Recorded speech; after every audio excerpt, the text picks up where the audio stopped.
Hi everyone, I'm here today with my August book haul. As usual, all of the books I mentioned will be linked in the description box down below. Before I get onto this pile of books here, I just wanted to quickly mention a few events that I've got coming up in the next few weeks in case you're nearby and fancy coming along.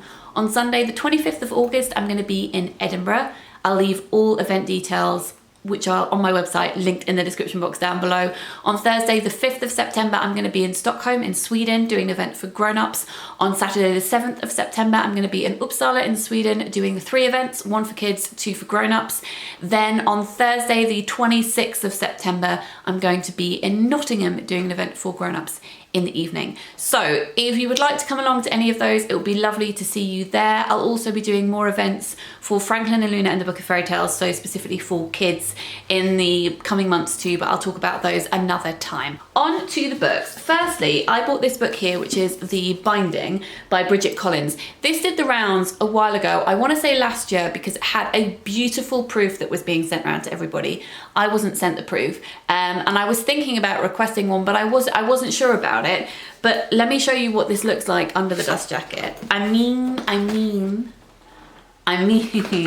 So this sounds interesting, but then I saw Holly talk about it in a video recently, and she said that it had queer characters in it, and I didn't know that it did, and that tipped the scales for me and made me purchase it. I wish that these things were clearer on books because these are selling points for people like me. This book is about a man called Emmett who's out working in the fields, and then he gets summoned to start an apprenticeship in bookbinding, and he learns how to bind these beautiful books and discovers that there is a magic to it. If you have something that you want to forget, you can put it inside a book, bind it inside a book, and then it will be forgotten. And then one day he finds a book that he is mentioned in, and he realizes that there's a memory that has been erased. Now this sounds a little bit like The Starless Sea by Erin Morgenstern, which isn't out yet, coming out in November.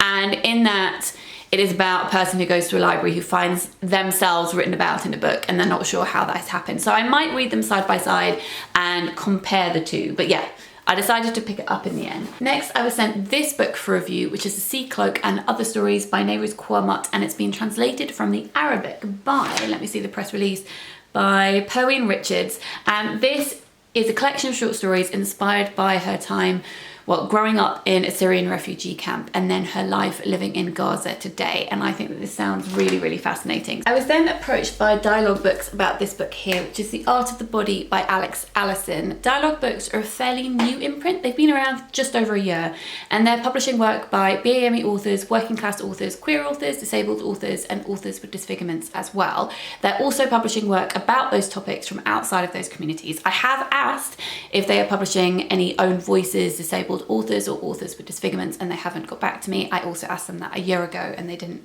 tell me.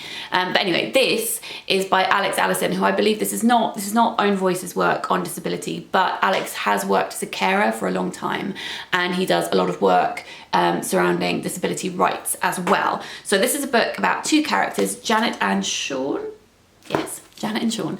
Janet is a carer and Sean is living with cerebral palsy, and both of them, it says, are pushing their bodies to extremes in different ways. So I will read this and report back afterwards.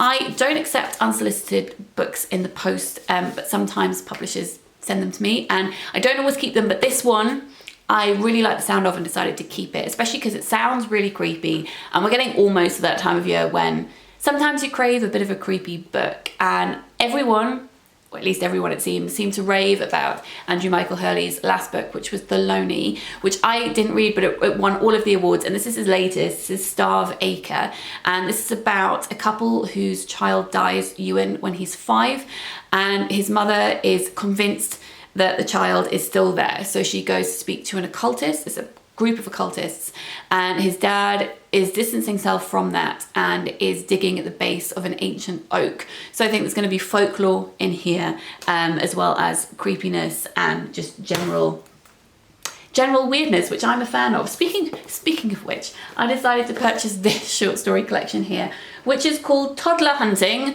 and Other Stories by Takeo Kono, and this is translated from it's translated by Lucy North from the Japanese. Yes, from the Japanese. And yeah, I really wanted to try this one because it just sounds really creepy and odd. The back says, in the title story, a woman loathes little girls but compulsively buys expensive clothes for little boys so she can watch them get dressed. Teiko Kono's detached gaze at this alarming behaviour transfixes the reader.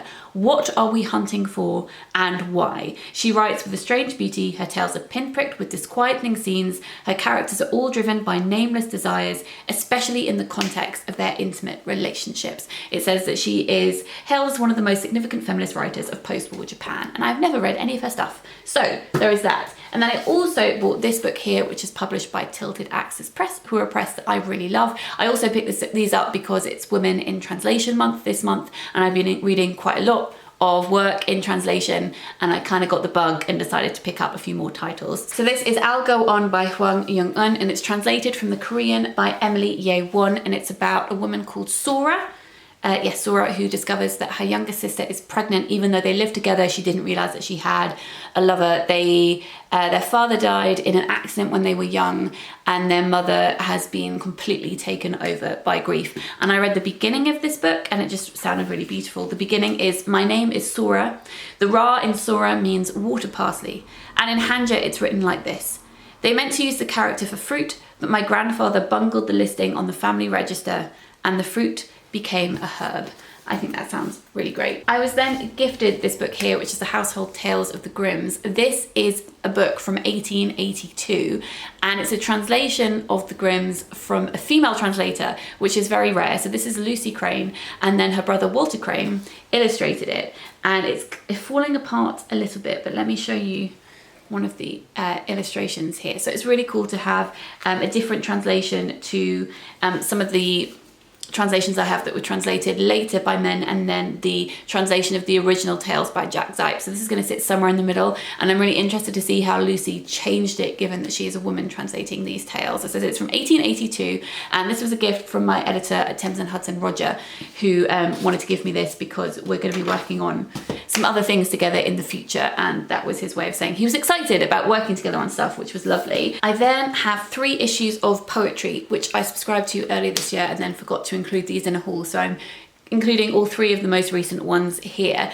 Poetry is a really affordable poetry journal.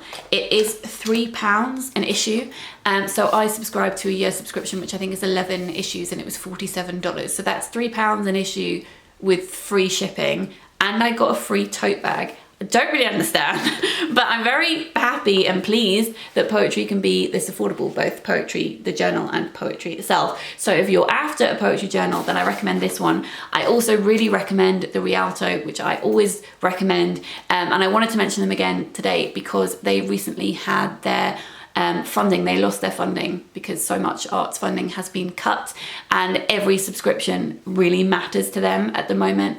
I adore them, so if you can subscribe, please do, and I'll link them in the description box down below. I then also bought this, which is a collection of essays called At the Pond, Swimming at the Hampstead Ladies Pond. I often walk by Hampstead Ladies Pond. I go walking on Hampstead Heath quite a lot. I've never actually been swimming in it, but I do find the stories of people swimming in it really fascinating, because a lot of them who go there regularly do it for very, very specific reasons, very therapeutic, have lots of stories to tell. So I'm really looking forward to diving into this one. I think it's going to be really lovely. Then I have these 2 books here, which were gifted to me from Simon. So he bought me Northwood by Marissa Maher, and this is a collection of poetry that I have never read any work by this person before. This book smells amazing. It's published really, really beautifully as an object. He also gifted me this one here, which is called Little Beast by Julie Demers, and this is translated from the French by Rhonda Mullins, and it's about an 11-year-old girl who grew up between the mountains in Quebec, and her father has abandoned her mother and her because he can't bear to look at his daughter, who has grown a beard. So the mother locks her inside the house and closes all the curtains and won't let anybody look at her. This could either be brilliant or could really not be. So I will read it and report back. Like with everything, I really wish I would stop saying that. But you know, it's like saying I'm really excited about these titles because because I am. I just feel the need to say it, even though it's quite obvious. Then I have this, which is a proof copy. This is coming out in October. This is Stephen Chbosky's new book. It's called Imaginary Friend. It's about a young boy called Christopher who moves with his mum to this new town where once a child went missing and walked into the woods and never came out again. Christopher is then summoned into the woods by this voice that he hears, but he emerges unlike the boy who died before him, and he has a mission that he needs to undertake, and he's got an imaginary friend who's telling him all of these things that he needs to do. This is a huge book.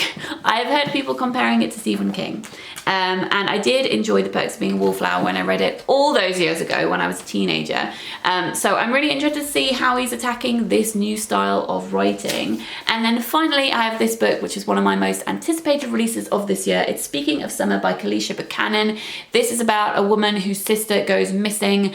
There is no trace at all, and she's determined to find out where her sister has gone, but the police are being very unhelpful. So she decides to investigate it herself, and this turns into her investigating the lives of lots of missing black women in America where the police just haven't cared enough to search hard for them. So that sounds really interesting too. All of these sound really interesting if you haven't got the memo on that yet. All of the books that I mentioned will be linked in the description box down below. I would love to know if you have read any of these, or if any of these are on your radar. Please let me know. Also, let me know what books you have picked up recently. Let's have a chat in the comments section down below. I hope you're all having a great week, and I'll speak to you very soon. Lots of bookish love. Bye.